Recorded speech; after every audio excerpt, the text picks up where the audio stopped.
Once upon a time lived a poor little maiden, whose father and mother were both dead, and the child was so very poor that she had no little room to live in nor even a bed to lie on.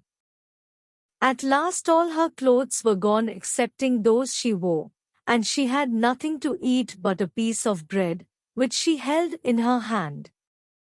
She was walking along the road with a piece of bread in her hand, when she met a poor old man, who said to her, "Please give me something to eat, I am so hungry."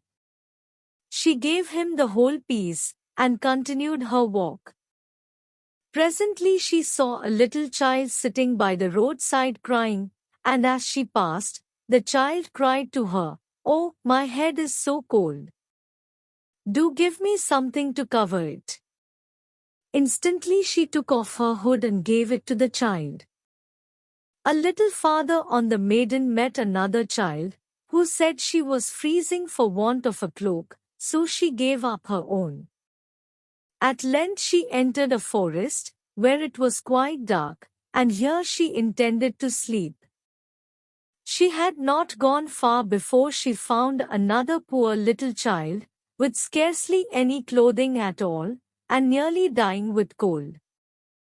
The good maiden thought to herself, "It is quite dark now, and no one will see me," so she took off her skirt, and covered the poor, shivering child with it.